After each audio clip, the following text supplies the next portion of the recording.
Hello guys, mag-update naman tayo sa ating concrete pond. So ayan, kung nakikita nyo medyo greenish yung tubig kasi hindi naman tayo palaging nagpapalit ng tubig. Pag nakikita ko lang, pag napapansin kong medyo kapos na sila sa dissolved oxygen ng tubig, meron naman tayong source ng oxygen. Ayan yung mga bumubula-bula na yan, at saka yung maliit na water pump na yun.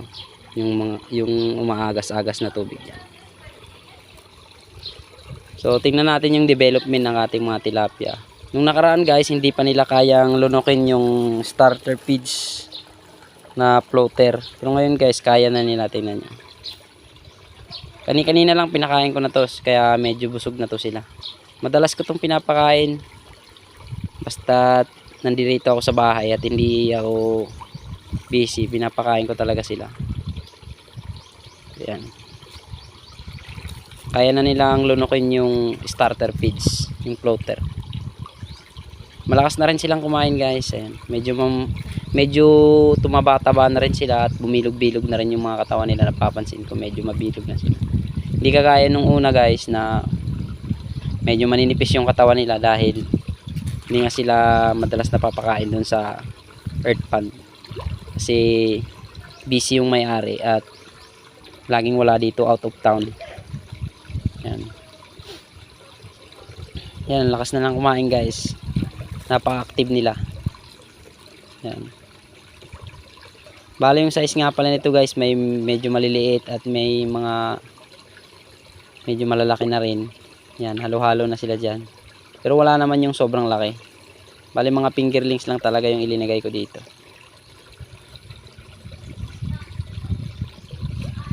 Yan. Yan nga pala guys, yung mga natin, yung mga ornamental fish natin. Ayan, yung mga mollies natin dyan, yung mga long body mollies natin nandiyan dyan. Tsaka nandito yung iba. Bale, separate ko na nga pala to guys, hindi ko na sila pinagsasama-sama. Nandito naman guys yung mga balon mollies natin.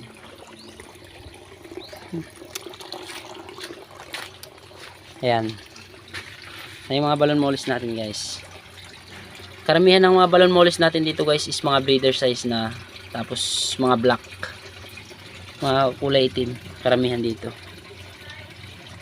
Ayan, hindi masyadong makita kasi kulay itim sila.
So yun guys, dumadami na yung breeders natin sa ating mga mollies.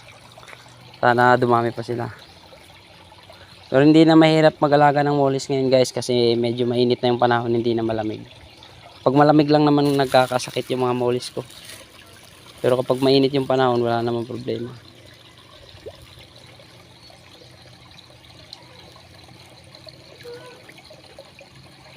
Nga pala guys, itong mga tilapia natin, yan, mas matibay sila sa lamig kaysa sa hito, African catfish. Nung kasagsagan ng ulan dito sa amin, umuulan, palaging umuulan, yung mga catfish natin guys nakakasakit dahil sa tubig ulan at sa lamig ng panahon.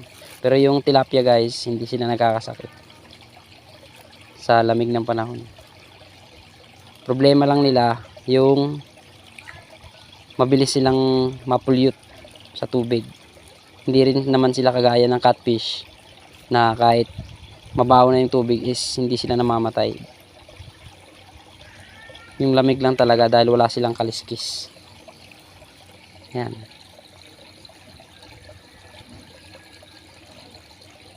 Yan guys, pinasusobrahan ko yung pagbigay sa kanila ng pagkain kasi may mga maliliit pa dyan na hindi pa nila kayang lunukin yung iba.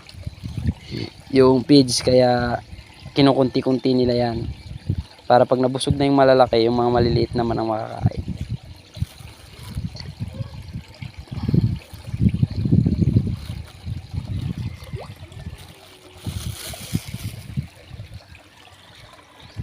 So nga pala, itong mga breeder ko na to, bala ko na tong ibalik dito sa original na lagayan nila dito. Diyan sa mga reptab na yan, babalik ko na sila dyan kasi wala naman hindi na maulan dito.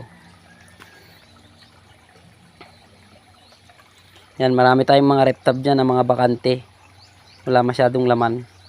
Kaya babalik na natin sila dyan. Tapos yung dito, ang lalagay natin dyan yung mga fry.